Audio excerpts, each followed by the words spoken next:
I found out my husband was dead from a neighbor. Not from a doctor, not from the police, and certainly not from the hospital. Just the woman next door who saw the ambulance drive off and thought I should know. "John collapsed at the post office," she said, clutching a bag of groceries. "Massive stroke. They say he didn't make it." She said it like the weather had changed. I stood on the porch in my slippers, watching her walk back across the lawn, the silence around me slowly hardening into something permanent. That was the first moment I realized John had left me unprepared. We'd been married for 47 years. I'd stopped working when I was 30, when the children were small. He'd said I didn't need to bother anymore. "I'll take care of everything," he promised, and I let him. Not because I was lazy or helpless, but because I believed him. I believed in us. For a few days, everything blurred. Phone calls, condolences, flowers from people I hadn't seen in 20 years. The funeral was brief, expensive, and cold. Our daughter Elaine flew in from Oregon, crying for half the service and scrolling her phone the other half. I tried to forgive her. Everyone grieves differently. It wasn't until the house emptied out that I noticed the cracks. First, the phone calls from the bank. A polite man named Vincent left messages asking to settle some overdue items with Mr. Lancaster's estate. I thought it was just bills, perhaps a mistake. Then came a bounced check from our joint account, the same one John had used to pay everything from utilities to the lawn guy. I logged into the bank for the first time in years and felt my stomach clench. Less than $300 remained. I sat at the kitchen table staring at the screen, the kettle whistling behind me. John always handled the finances, the taxes, the insurance, the retirement accounts, all of it. I had trusted him. I had never even had the login. He said it was one less thing for you to worry about. It turns out I should have worried. The bank wouldn't discuss much over the phone. "You'll need to come in person, Mrs. Lancaster. Bring identification and any documents you have regarding the estate." Estate. That word made me laugh out loud. I didn't sleep that night. I sat in the recliner with a blanket around my shoulders, watching the hours flicker past. At 3 a.m., I found our filing cabinet in the hallway closet. It was full of folders with neat labels: house, insurance, taxes, funeral. The last one made me wince. John had planned ahead, I'll give him that. And yet, the will, if there was one, wasn't there. I found a dusty manila envelope labeled Living Trust and a few old life insurance statements.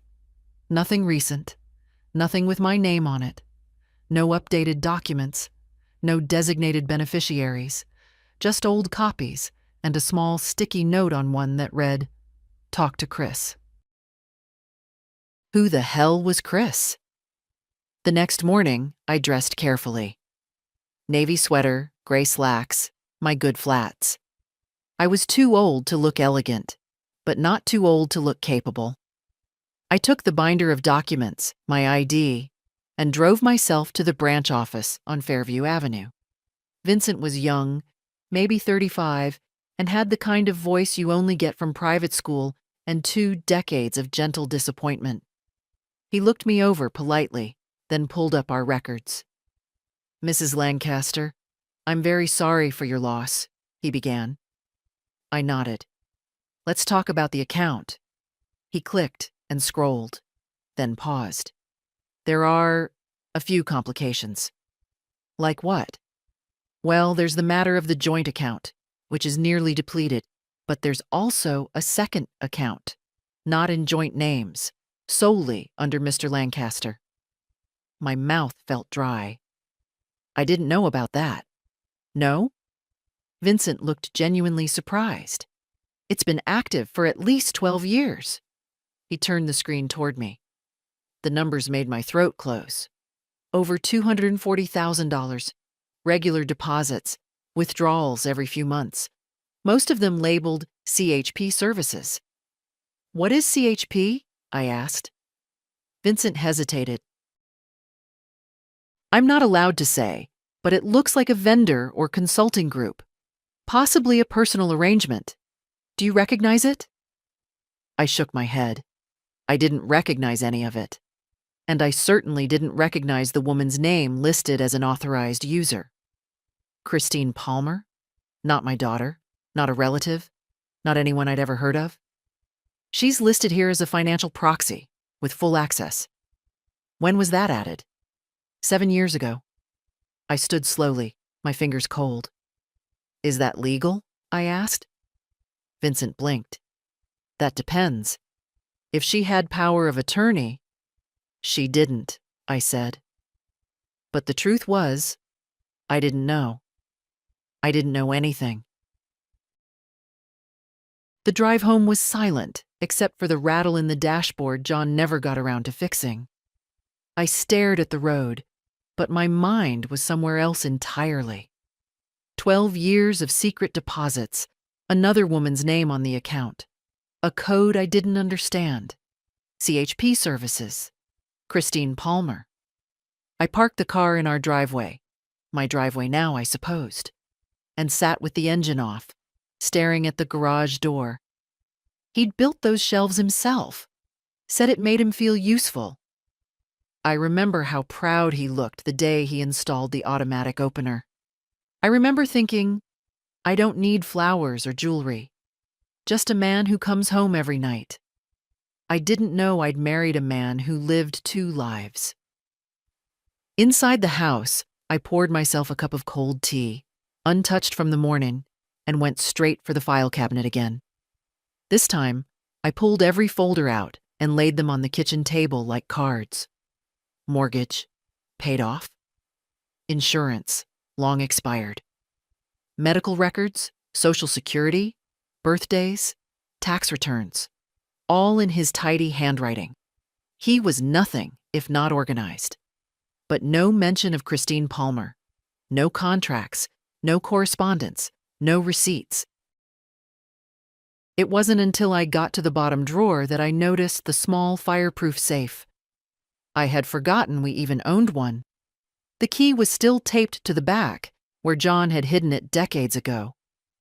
It took me 3 tries to get the rusty lock to turn. Inside were 2 things: a silver pocket watch that had belonged to his father, and a thin envelope with no label. I opened it carefully. Inside, a series of printouts, account statements from the same bank Vincent had shown me, but much older. The earliest was from 2011. The first deposit, $6,000, monthly, every single month, regular as a heartbeat. And each withdrawal, CHP Services. There were also 2 receipts made out to a Palmer Consultants, Inc. No address, just a P.O. box and a phone number. The receipts were for administrative support, totaling nearly $30,000 in 1 year. Administrative support for what? By noon, I was on the phone with a lawyer. His name was Harvey Mendel, a friend of a friend, retired now but still sharp. I hadn't spoken to him in over a decade, not since John and I had our will notarized. It's Mary Lancaster, I said, John's widow. Ah, Mary. His voice softened. I'm sorry. I heard. What can I do for you?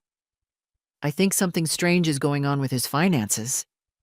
He sighed. That doesn't surprise me anymore. I told him what I knew, the hidden account, the proxy, the woman's name, the money. Do you have any documents? He asked. Yes, and the bank confirmed the account exists. Bring everything. Today, if you can. He lived in a small cottage just outside town, books stacked on every surface. Harvey didn't look surprised when I showed him the name Christine Palmer. She's come up before, he said slowly, reading the account statements. In what context? Consulting, estate planning, financial redirection, that sort of thing. What does that mean? He looked up, removing his glasses. It means your husband may have transferred assets in a way that avoids probate, possibly even to this woman. We'll need to find out." I sat there in his old leather chair, heart pounding. Could he have done that legally, without telling me? Possibly, if he had power of attorney, or if you weren't co-owner of certain assets. But we were married. Everything was shared. Not always, Mary. Not on paper. Harvey made a few calls, one to the county records office, another to a private investigator he still worked with occasionally. Then he turned to me. "Mary, do you trust me?" I nodded. Then go home. Get some rest. I'll find out what Christine Palmer is. Who she is. Back home, I stood in the living room and looked at the photos lining the mantel. John in his Navy uniform. Our wedding day. The kids when they were small. I picked up a frame with both of us on our 25th anniversary, holding hands on the deck of a cruise ship. He looked solid, reliable, real. I stared into the glass, searching his eyes for something I might have missed. A flicker of guilt. A secret. A stranger. There was nothing. That night I didn't sleep again. I lay in bed with the safe open beside me, staring at the pages, the deposits, the name Palmer scrawled over and over. In the morning, the phone rang. It was Harvey. His voice was grim. "She's real, Christine Palmer. And she's not just some accountant or secretary. She's listed as the sole beneficiary on a recent life insurance policy, dated 2 years ago." I felt the floor shift under me. "What?" "You heard me. He changed it." "But why? Who is she to him?" There was a long pause. "She's his other household, Mary. Or at least, she was." I didn't cry when Harvey said it. I didn't scream. I didn't throw the phone or demand an explanation. I just sat there in my kitchen, still in my robe, the same teacup from yesterday untouched on the counter, and said, "All right. What now?" Harvey didn't speak for a moment. "She's listed on 3 separate documents. One as the beneficiary of that life insurance policy, another as the recipient of a private trust fund, and the third—" "Yes?"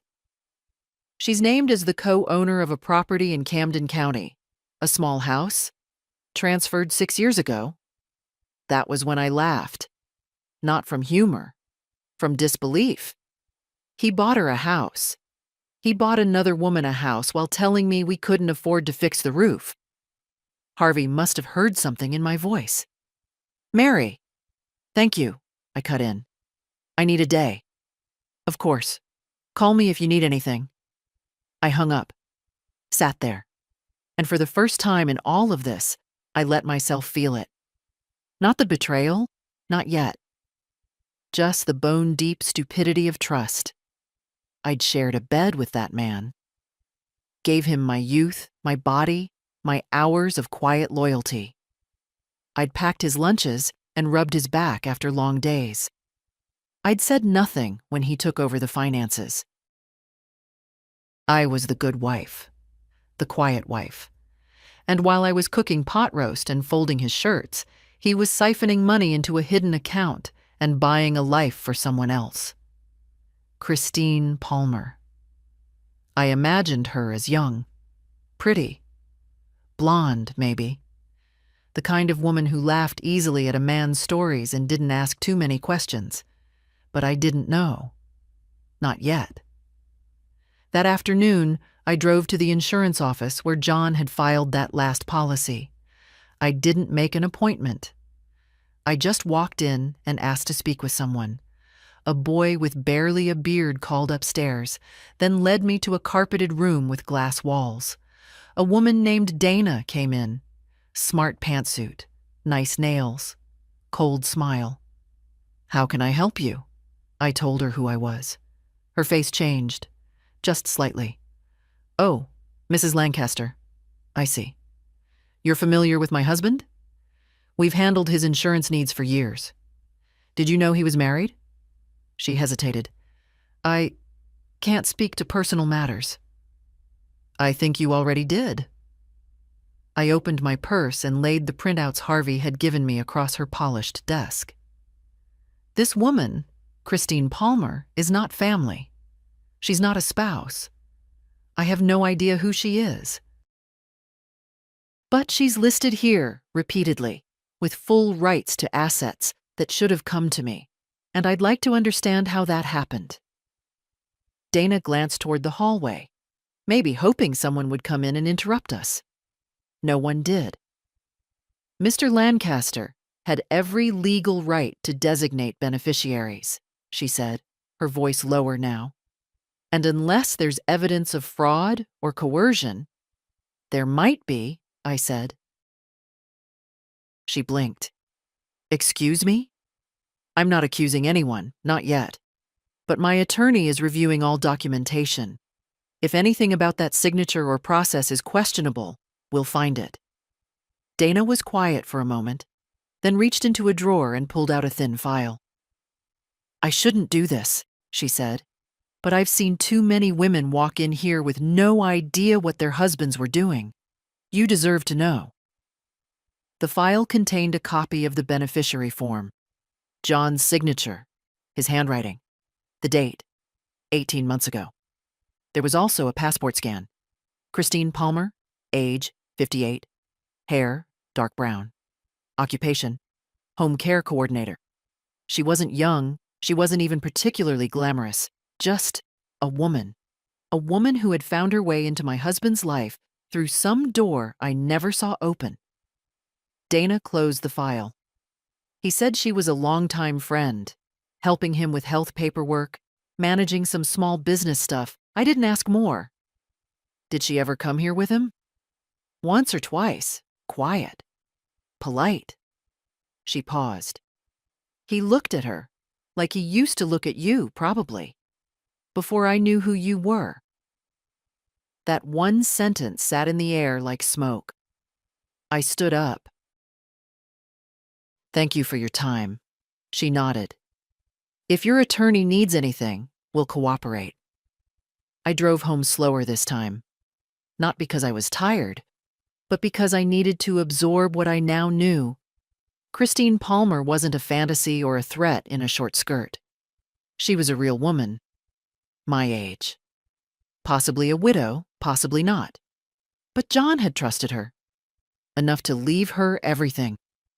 That night I went through our bedroom, not to find secrets. I'd found enough, but to take back space.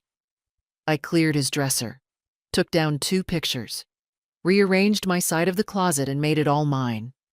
I put his favorite shirts in a bag for Goodwill, left only one suit, the one he was buried in.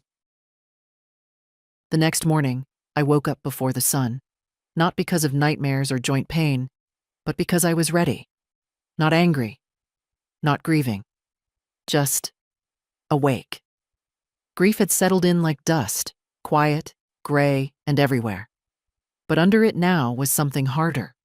I wasn't going to let myself be erased, not by John, not by Christine Palmer, not by a legal system that thought a signature could overwrite a lifetime. I called Harvey at 7:30. He picked up on the second ring. Morning, Mary. I want to see the house, the one he gave her. There was silence for a beat. Then, are you sure? Yes. I'll drive. We pulled up to the property an hour later. It was smaller than our house, a neat little cottage tucked at the edge of a sleepy neighborhood. Cream siding, green shutters, a porch with 2 chairs and a wind chime. There was a potted fern by the door. She lives here? I asked. Harvey checked the printout in his lap. Yes, Christine Palmer, listed as owner and resident. And he paid for it? Partially, he said. The records show a mortgage, but a large cash deposit up front, from the trust fund. So not only did he set up a secret account for her, he used it to give her a home. A home I'd never seen, never heard of, a porch he never built for me. a fern he never watered in our yard. I want to talk to her, I said. Harvey frowned. Mary, not to scream, not to fight. I just want to see her face. He hesitated, then gave a single nod. Let's go. We walked up the path, and before we reached the door, it opened. She was standing there in jeans and a cardigan, hair pinned back, no makeup, not glamorous, not threatening. Just a woman in her late 50s with a cautious expression. Can I help you? She asked. I stepped forward. You're Christine Palmer? She looked at me, not confused, not surprised, just wary. Yes. I'm Mary Lancaster, John's wife. A flush crept up her neck. She looked at Harvey, then back at me. I think you should come in, she said quietly. The living room was small but tidy. Photos on the shelves. None of John, not one. She motioned toward the couch. I didn't sit. I know about the account, I said. The property. The insurance. She nodded. I know he paid for all this. While telling me we were broke. I know he left you everything. Christine didn't defend herself. She didn't rush to explain. She just looked tired. I didn't know he hadn't told you, she said. I stared at her. You believed he was a single man? No. She shook her head. I knew he had a wife, but he said it was complicated, that you were taken care of, that everything was arranged. Taken care of? She met my eyes. I believed him. For a long time, I believed what he said. And what was that, exactly? That he was managing money for someone who helped him. That he wanted to leave something behind for me, for the time I spent helping him through his surgeries and paperwork. That his wife knew, and that she didn't want to be involved. I exhaled slowly. Did he ever say he loved you? She paused. Yes. And did you love him? She didn't answer, not in words. I saw it anyway. So that's what I was, I said. The invisible wife. The woman who paid the mortgage and cooked the dinners so he could play savior somewhere else. No, she said, quietly but firmly. You were the woman he feared disappointing. I was the woman he could lie to. That caught me off guard. Don't give me more credit than I deserve, she added. I accepted things I shouldn't have, because it was easier than asking what they really meant. She walked over to a drawer and pulled out a folder, handed it to me. These are the documents. Everything he ever gave me. If you're going to contest the will or the insurance or the property, I won't fight you. I didn't ask for any of it. I took the folder. It was thicker than I expected. Christine folded her hands. I buried my husband 10 years ago. John reminded me of him sometimes. His quiet. His routines. I think I wanted someone to protect me again. But you protected him, I said. You helped him build a world I wasn't allowed to enter. She nodded. I'm not proud of it. I turned to leave, then paused. There's one more thing, I said. Did he ever talk about me? Not just the wife, not just she knows. Did he ever say my name? Christine was quiet. Then, softly, he called you Mary, my compass. I closed my eyes, just for a moment. That evening, back at home, I sat at the kitchen table with the folder in front of me. Harvey read each page, slowly, carefully. He gave her legal rights to the property, but not full title, he said. There's room to challenge this, especially with how the funds were transferred. And the trust? Also vulnerable. It was created privately, but never finalized through probate. And some signatures look questionable. Then we go to court, I said. He looked up. Are you ready for that? I wasn't sure, but I nodded anyway. I've lived invisible for too long. That ends now. There's something sobering about walking into a lawyer's office with the full knowledge that you're about to upend your own life. Not rebuild it, not yet, but take a sledgehammer to what's left standing. Harvey met me at the courthouse steps the next morning with 2 thick folders under his arm and a cup of plain black coffee in the other. "You might want to eat something," he said, nodding at the empty paper cup in my hand. "I don't want to eat," I replied. "I want to win." Inside, the probate clerk's office was all cold floors and overhead lighting that made everything feel too bright, too real. We filed the petition to contest the distribution of John's trust and the revised life insurance policy. Harvey included copies of Christine Palmer's documents, the ones she had voluntarily handed over. "She's not your enemy," he reminded me again as we left the counter. "She's a witness," I corrected him, "not a friend." He didn't argue. Back home, the mail had arrived, most of it useless. But among the junk flyers and local coupons was a formal-looking envelope from a name I hadn't seen in years: Alan J. Lancaster, John's son from his first marriage. I'd barely seen him since his early 20s. He and John had fallen out after some long-ago disagreement about money, and I had always been kept at a polite distance. Still, I opened the letter with steady hands. It was handwritten. 1 page. "Mary, I'm sorry to reach out this way, but I heard about Dad. I also heard there's some dispute over his estate. I know we were never close, but I have some things you might want to see. If you're open to it, I'd like to meet. Alan."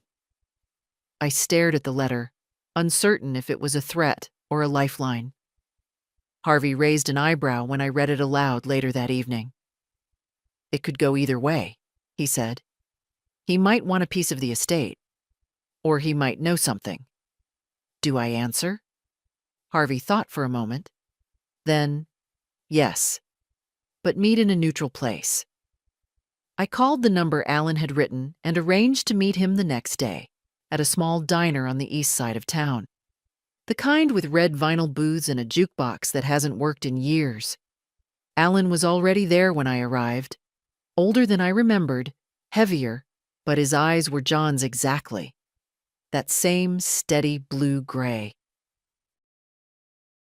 He stood when he saw me, awkwardly, and motioned to the seat across from him. "Thanks for coming," he said. I nodded. "You said you had something."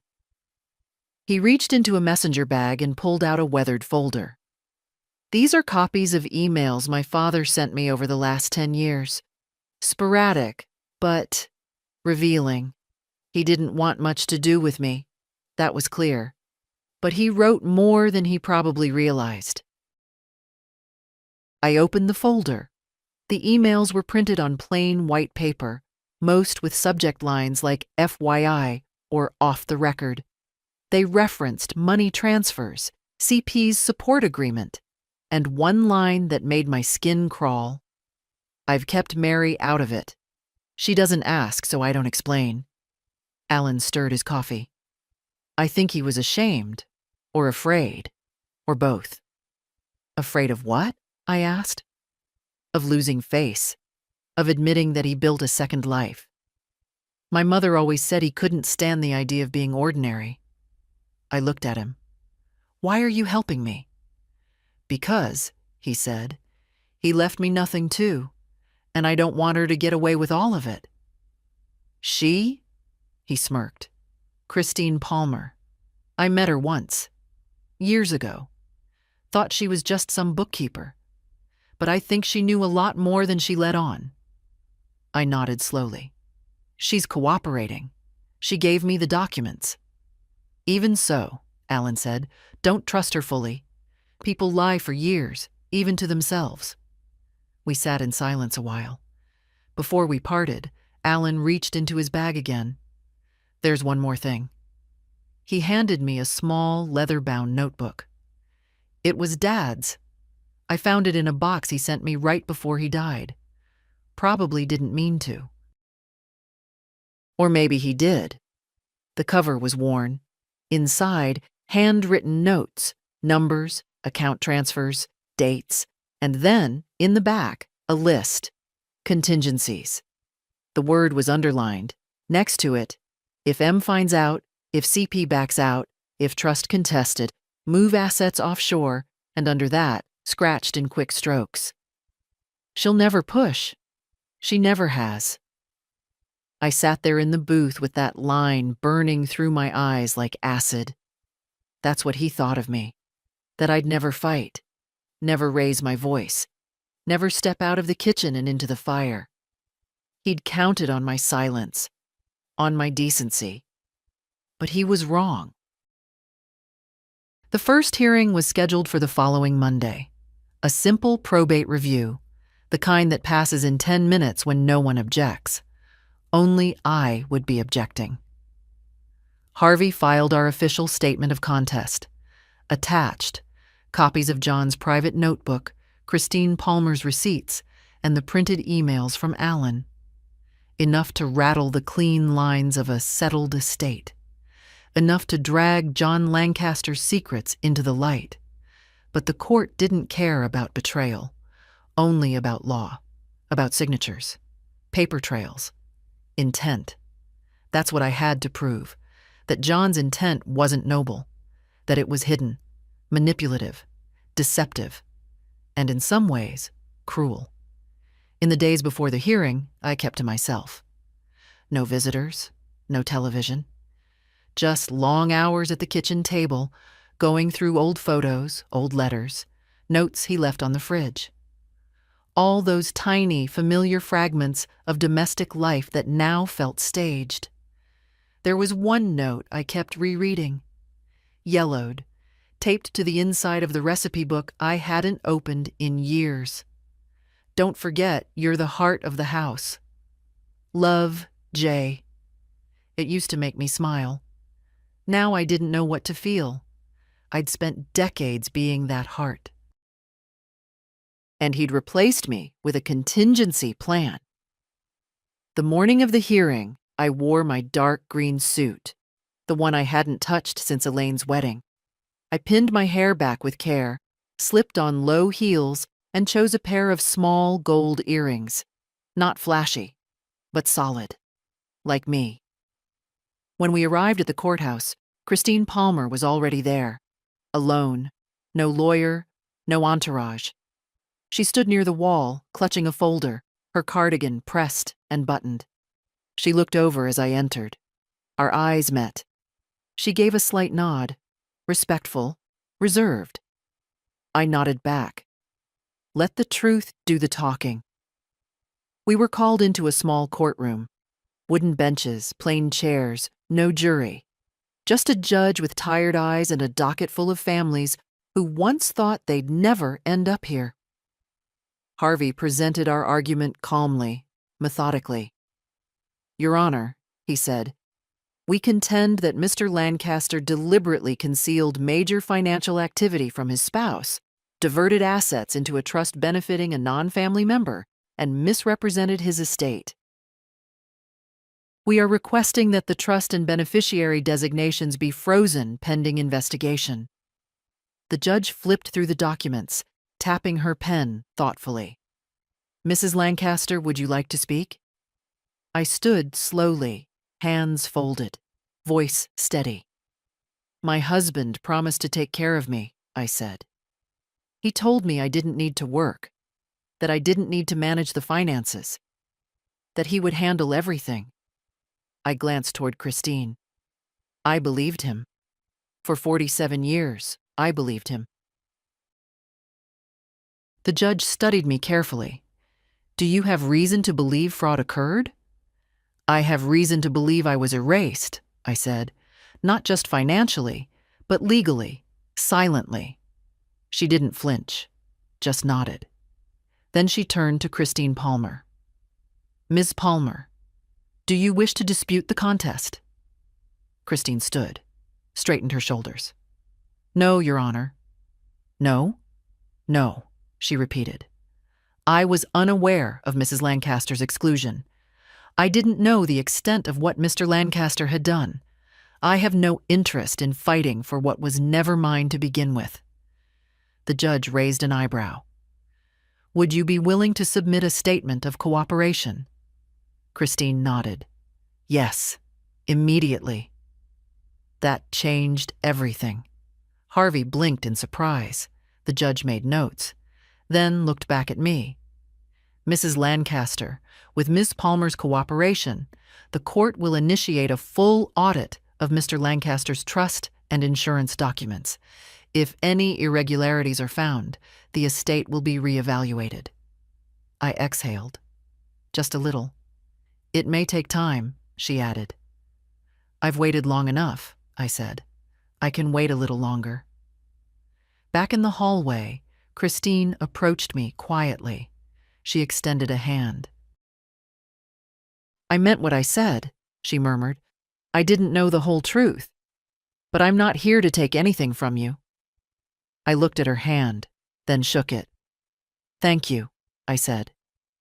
You didn't have to show up. She gave a small smile. Neither did you.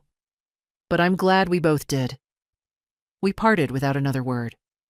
Harvey and I rode back in silence until he finally said, You did well in there. No, I said. I did what I should have done years ago. That evening, I made a list. Not of things to do, not court dates or legal steps, just names. Elaine, daughter; Alan, stepson; Christine, maybe not an enemy; Harvey, trusted. And below that, I added a single line. Mary Lancaster, not invisible. Not anymore. It rained the next morning. The kind of steady, curtain-like rain that turned the backyard into soft mud and made the wind chimes rattle low and tired. I stood at the window with a cup of tea, watching the drops slide down the glass, and thought, this is the first day I've ever truly owned. Not shared, not waited for permission, not asked what John thought.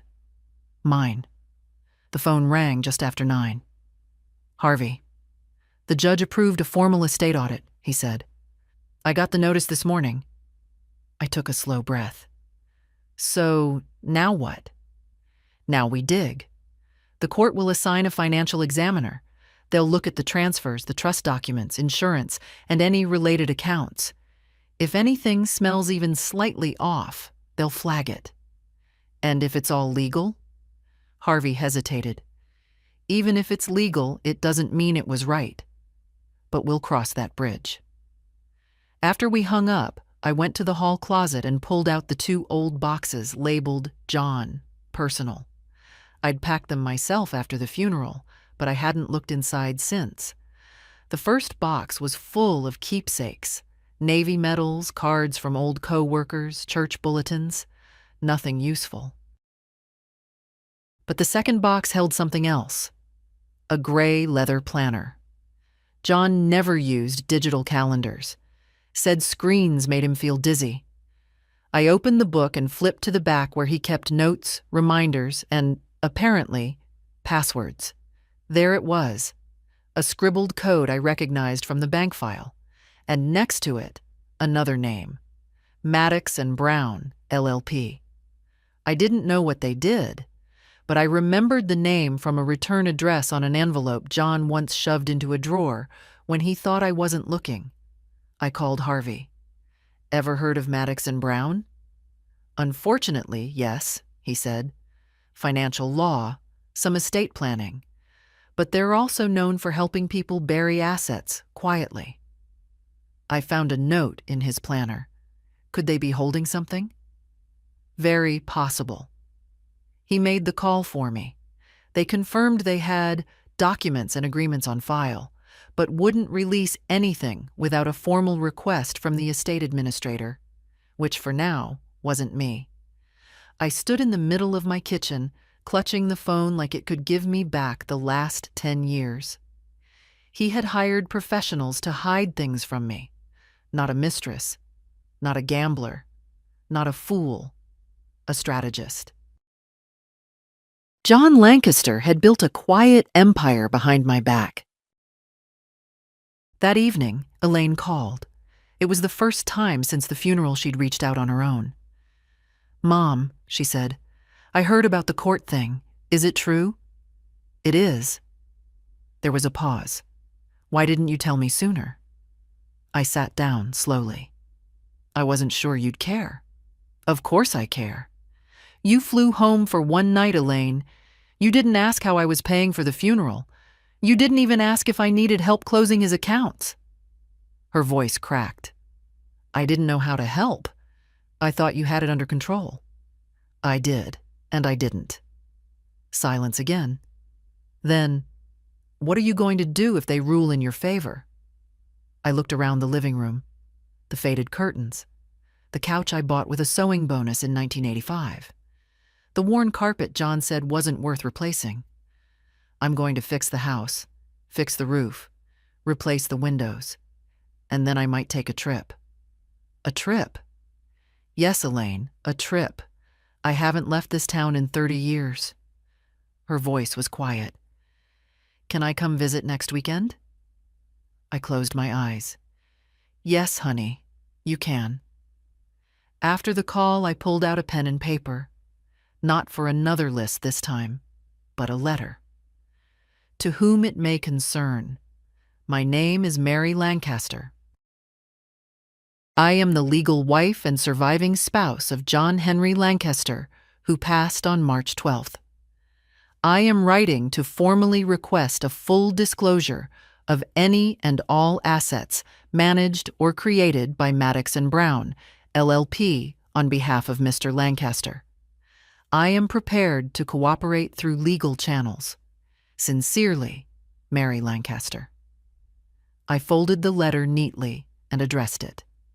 Added a copy of the marriage certificate and the court's audit order. Let them know I wasn't just a name on paper anymore. Let them know I had a voice. That night, I slept through till morning. No dreams, no ghosts, just sleep. The response from Maddox and Brown came faster than expected. A thick envelope delivered by courier with my name spelled out in a crisp serif font. No note, no apology. Just a stack of documents held together by a gold binder clip and the kind of silence that's only ever corporate. I laid them out across the kitchen table. Harvey arrived 20 minutes later, jacket still damp from the rain. "Let's see what your husband was hiding," he muttered. There were 6 documents in total. The first, an operating agreement for a limited liability company named North Point Holdings, LLC. I blinked. He had a company? Harvey nodded slowly. A shell company, more likely. Used to hold property or assets discreetly. Look here, registered in Delaware. Classic move. The second document was worse. A transfer of funds, $180,000, from an investment account I'd never even heard of, into the name of North Point Holdings. The account was under John's name only, opened 12 years ago. No joint holder, no disclosure to me. He hadn't just set up a separate life. He'd built a financial wall between us. "Do I have a claim?" I asked. Harvey tapped his pen on the paper. "If we can prove marital funds were used to build or feed this entity, yes. Especially if you were excluded without consent." The third paper chilled me.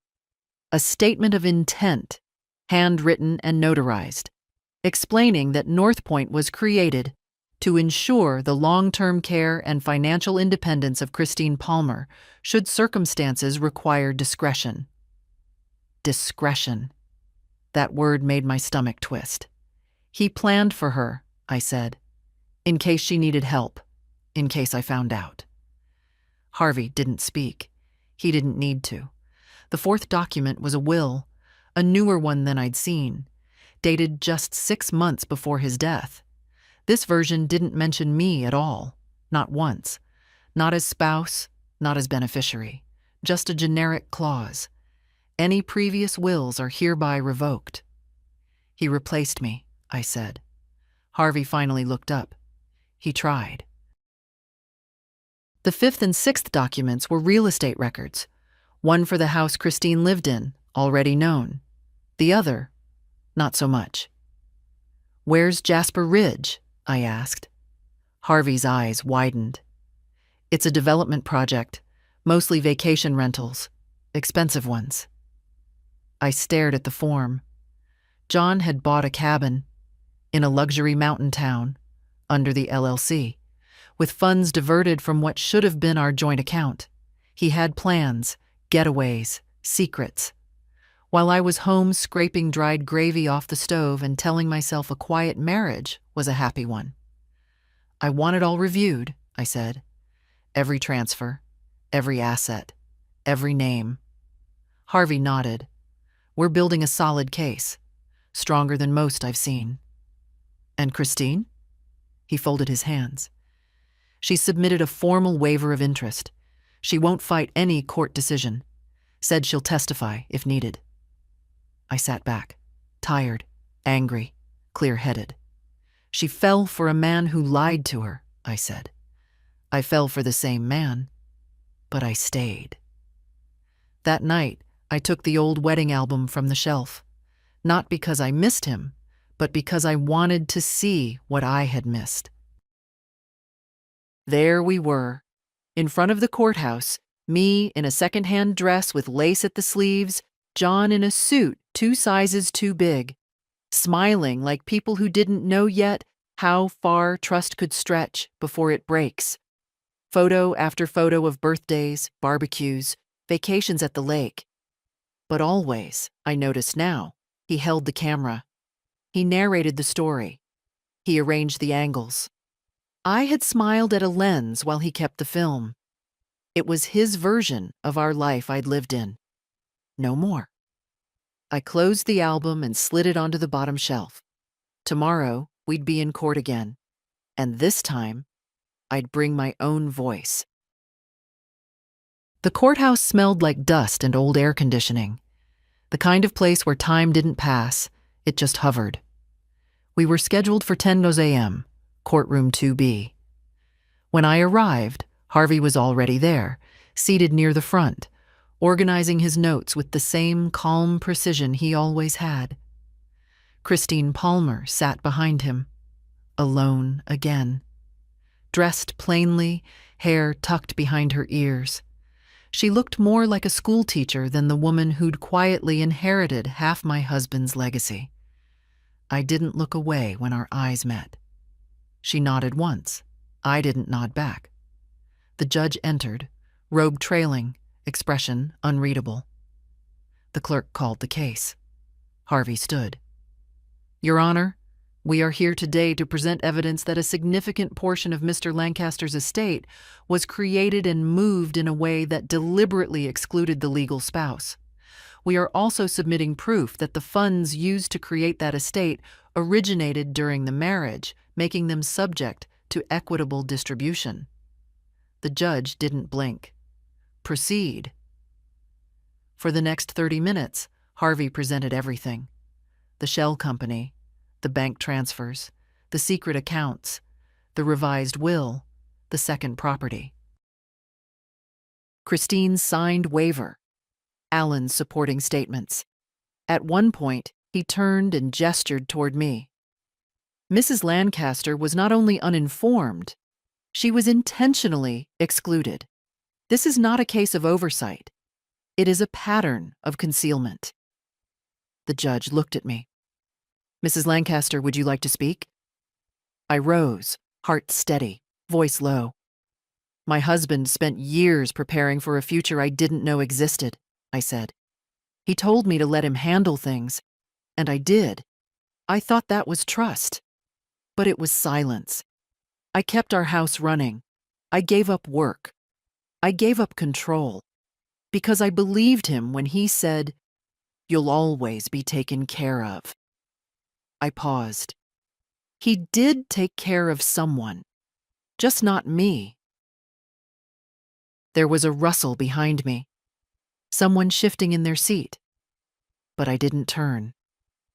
I'm not here for revenge, I said. I'm here because I deserve to be in the story of my own life. The judge nodded slowly. Thank you. Harvey submitted the final documents, and the judge excused us while she reviewed the file. A decision would be issued within 2 weeks. Outside, the air was warm for October. Harvey and I stood near the courthouse steps, his tie flapping slightly in the breeze. You were perfect, he said. I wasn't trying to be, I replied. I just told the truth. Christine approached us hesitantly. I want to apologize again, she said. I know that's not enough, but I don't need an apology, I cut in. I need distance. She nodded. Understood. Then she looked at Harvey. I'm leaving Wilmington. I've signed the deed for the property back to the estate. I don't want anything he left behind. Harvey gave a polite nod. We'll have the paperwork processed. Christine turned back to me. I hope someday you'll believe me when I say, I was fooled too. She walked away without waiting for an answer. I didn't stop her. Back home, the house felt different. Not heavier, not anymore, but quieter, like the air had shifted. I went into the bedroom and opened the drawer where John kept his old things, his cufflinks, his wedding ring. I took out the ring and held it in my palm. It was gold, simple, worn smooth with time. For a moment, I almost slid it onto my finger, but instead, I placed it in the envelope with the court notice and sealed it shut. Let the lawyers decide where it belonged. I had no use for it now. That night, I sat with a notebook and wrote 3 things. I am no one's afterthought. I do not apologize for surviving. I will leave my own name on everything I build from here on.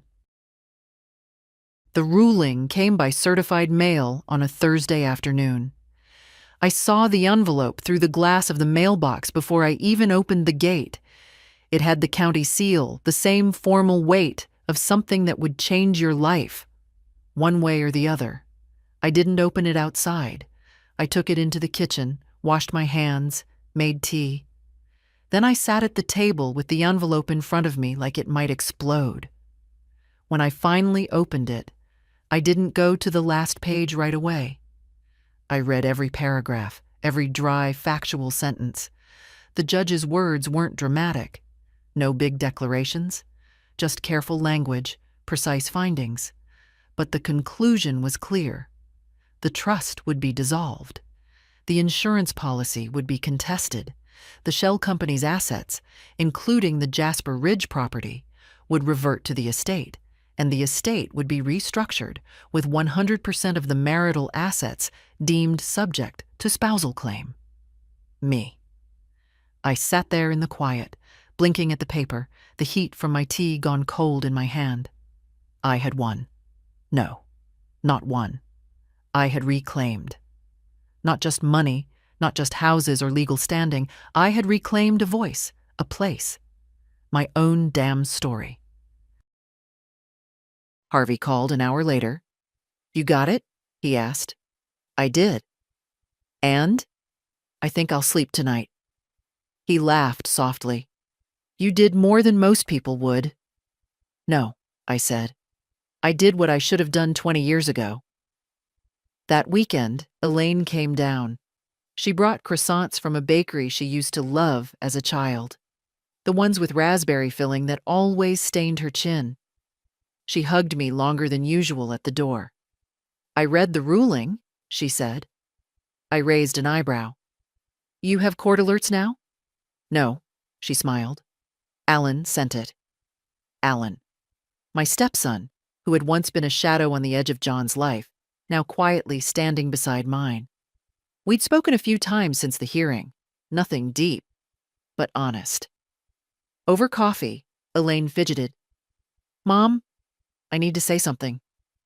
I waited. I was angry. When Dad died, I felt like you'd given up. I didn't understand why you didn't ask for help, why you didn't say how bad things were. I didn't think I could, I said. For years, I'd been told I didn't have to worry, that I wasn't supposed to handle those things. So when it all collapsed, I didn't know where to start. I wish I'd seen it sooner. You were grieving. No, she shook her head. I was hiding from all of it. We didn't cry. That wasn't how we did things. But she reached across the table and squeezed my hand. You deserve better, she said. I know, I replied. I'm finally learning that. Later that night, I walked through the house with a yellow legal pad, making notes.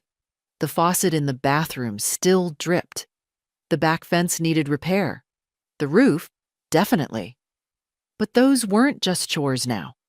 They were choices. I could fix them because I wanted to, not because someone gave me permission. I opened the guest room closet and looked at the stack of old clothes, boxes marked John's, and a folded American flag from his Navy years. I took the flag out, gently, and placed it on the bed.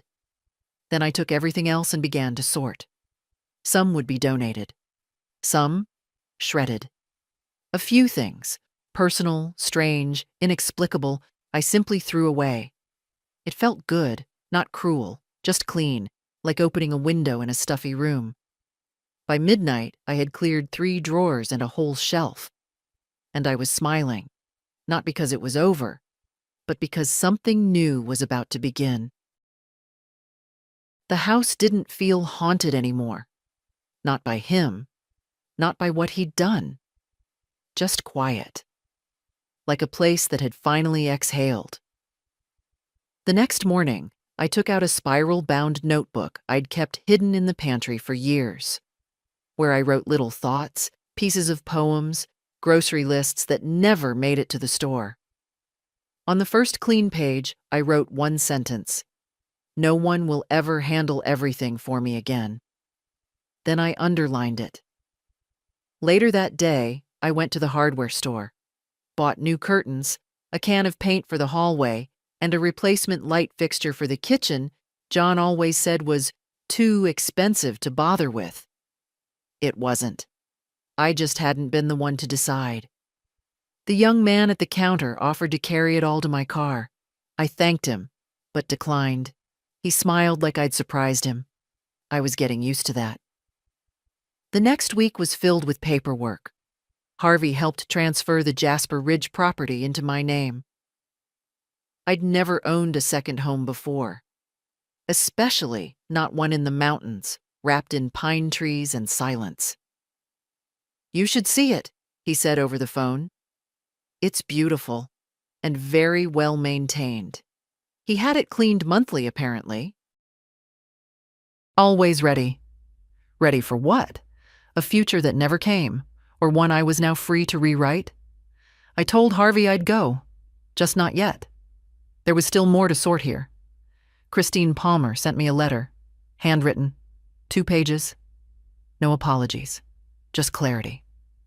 I still think about him, she wrote, but I no longer trust my memories of him. That's the hardest part.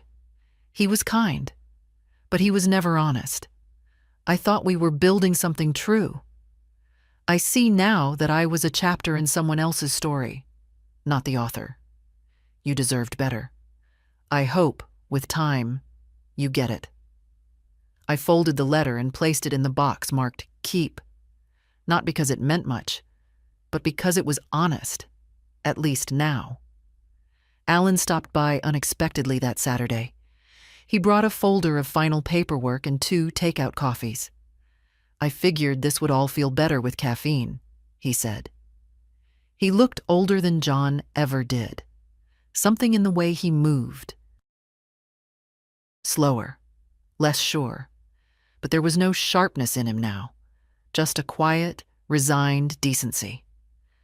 As we signed the last forms, I asked, "Did your father ever say anything to you about the cabin?" Alan hesitated, then nodded. He called it his insurance plan, said everyone needed one. I laughed once, bitter. An insurance plan for what? For feeling like a good man, I think, Alan said, even when he wasn't one. We sat in silence for a while after that, no one needing to explain anything. When he left, he turned back and said, "You did what none of us could. You finished it." I didn't answer, just watched his car disappear down the street. That night, I packed a small suitcase. Nothing dramatic, just a few sweaters, a notebook, and a photograph of me on the front porch, from before everything cracked open. I left the lights on, locked the door behind me, and drove to Jasper Ridge. The road was long and winding, the trees thicker than I remembered from years ago when John and I had once driven through this town on the way to a church retreat. He hadn't said a word about having property here then. The cabin sat near the top of a hill with a view of the lake in the distance. Small, wooden, quiet, clean, almost impersonal, like a hotel room dressed as a home. Inside, everything was neutral. Beige walls, plaid couch, a kitchen table set for two, though no one had ever eaten here. I opened the windows, let the mountain air in. There was a fireplace. I lit it. There were no photos, no books, no hint of a life lived, just a space waiting for meaning. I stood in the center of the room, hands on my hips. "Well," I said aloud, "you bought her a secret. Now it's mine." And for the first time, I didn't feel like I was standing in the ashes of someone else's choices. I felt still, not triumphant, not bitter, just steady, like I had become the center of the room. The second morning in the cabin, I didn't wake up to an alarm, or to the sound of John's cough, or to the radio he used to play too loud while shaving. I woke up because my body was rested. The sun cut through the pine trees, soft and gold. The air was thin, quiet. For a long while, I just lay there under the blanket, staring at the ceiling beams, wondering how many lies had floated through this room. But not mine. I hadn't lied.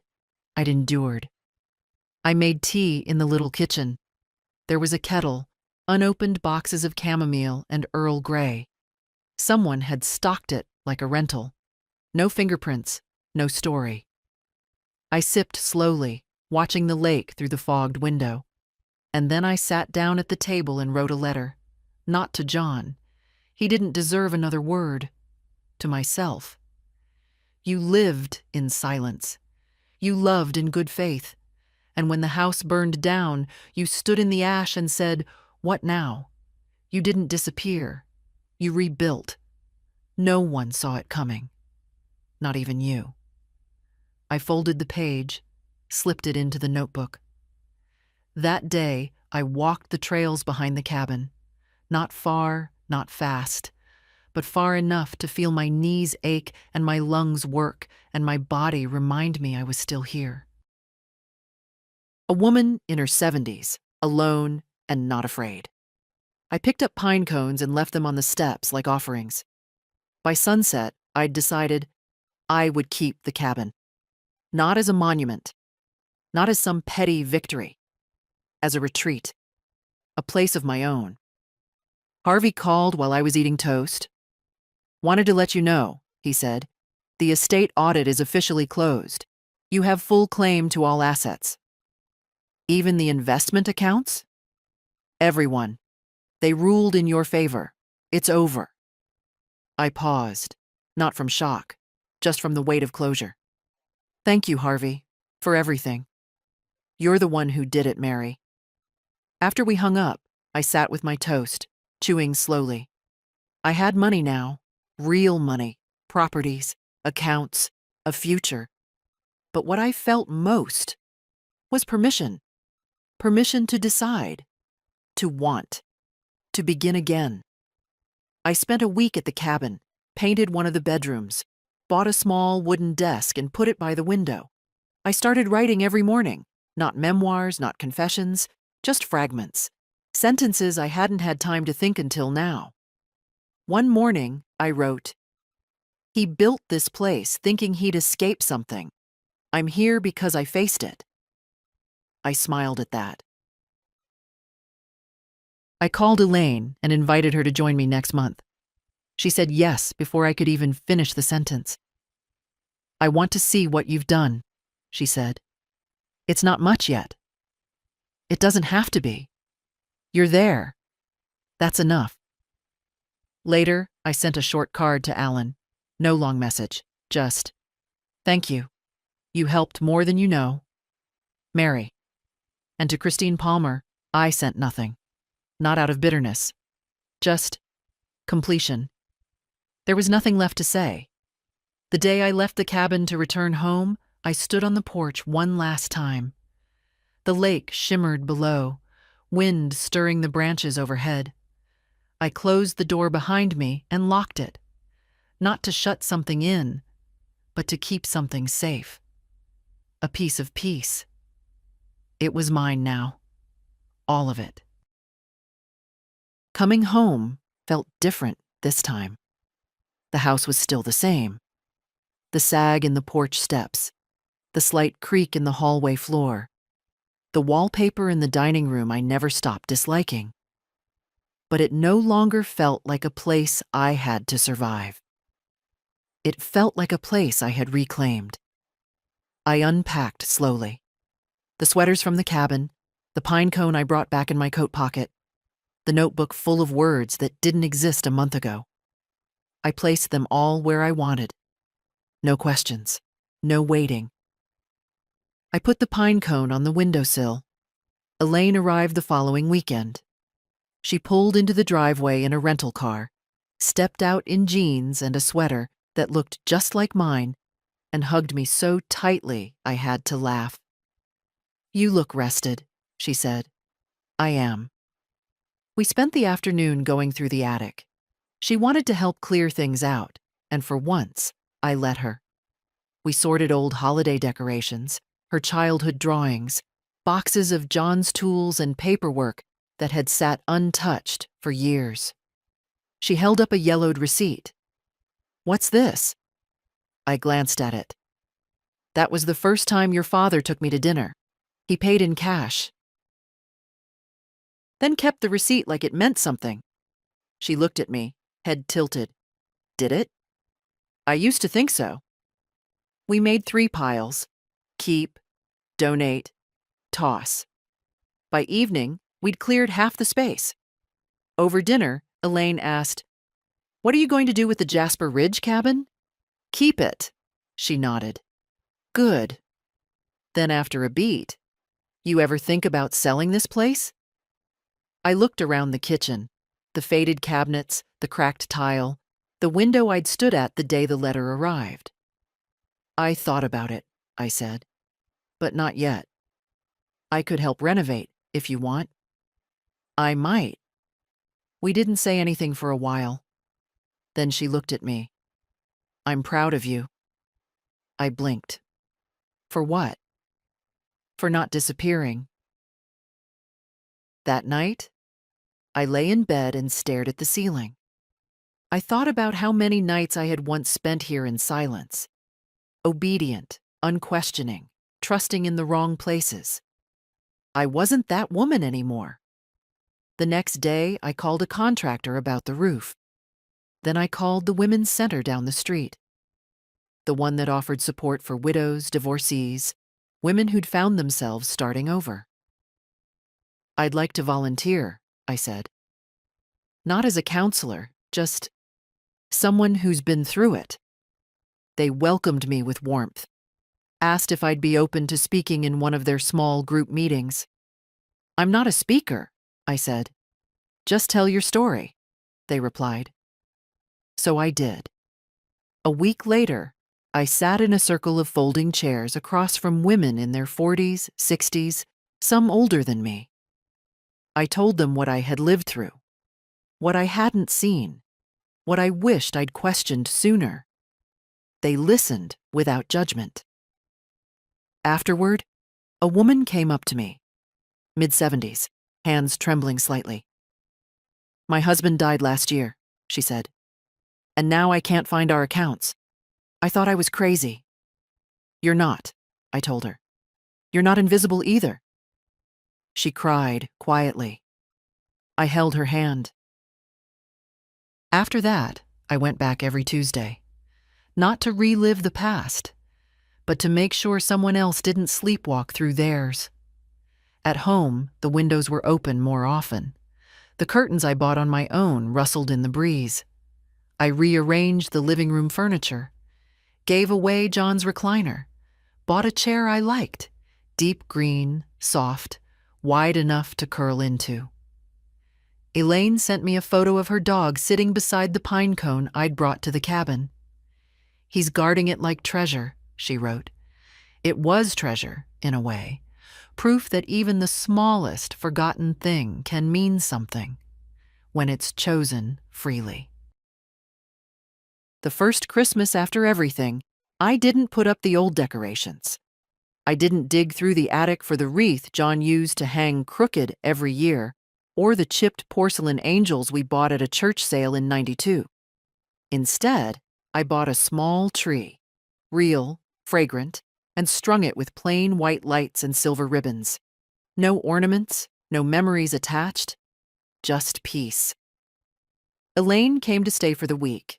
She brought her dog, a shaggy thing named Milo, who shed like a blizzard, but followed me from room to room as if we'd known each other for years.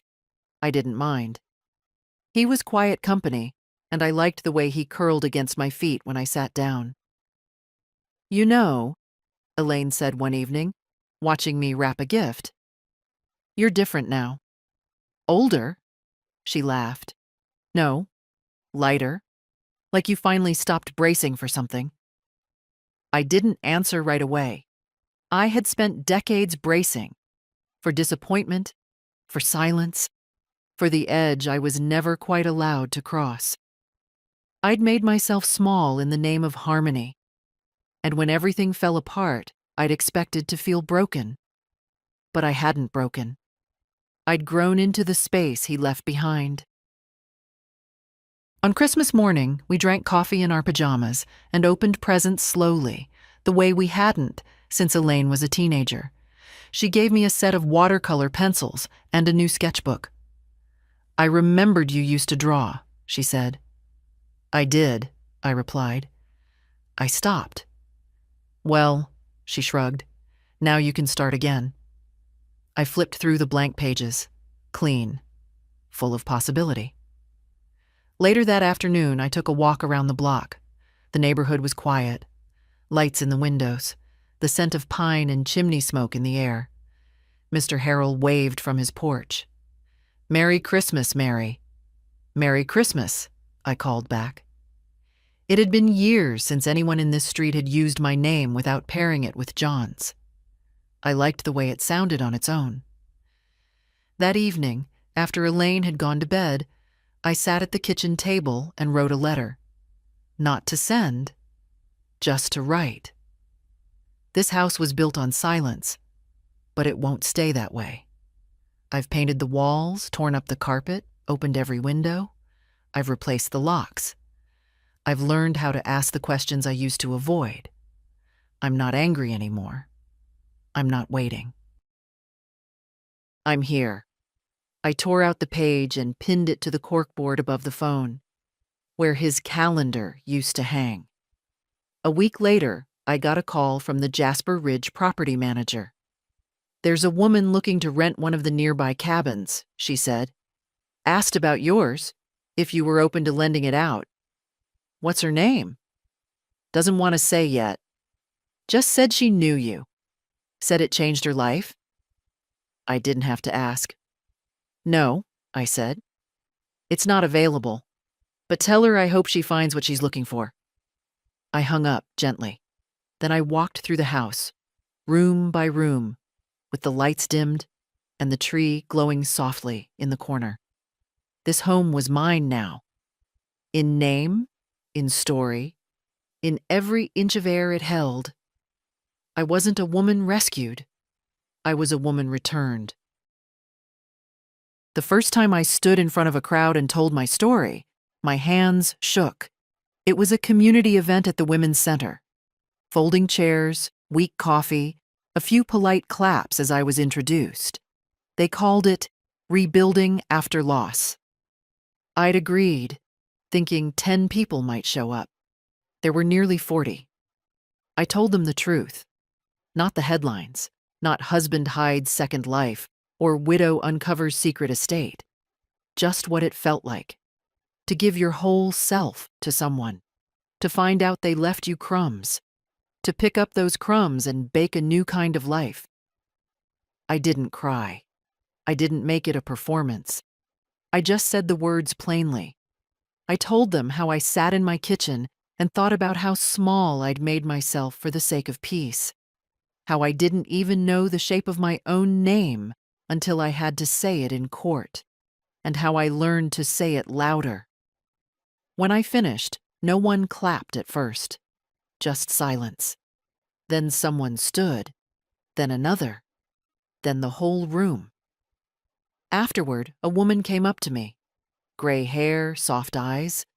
Looked like she hadn't slept in a month. She said, "I didn't know I was allowed to be angry." I touched her hand and said, "You are. You always were." In the months that followed, the world didn't change. But I did. I hired contractors to fix the roof. Chose the color myself, slate blue. Not because it was trendy, because I liked it. I tore up the dining room carpet and put down wood floors. I bought a new kettle. I painted the front door yellow. Elaine helped with most of it. Not because she had to, because we were learning how to be in each other's lives without shame. I visited the cabin once a month. I wrote there. Nothing fancy. Just pages about the things no one warns you about.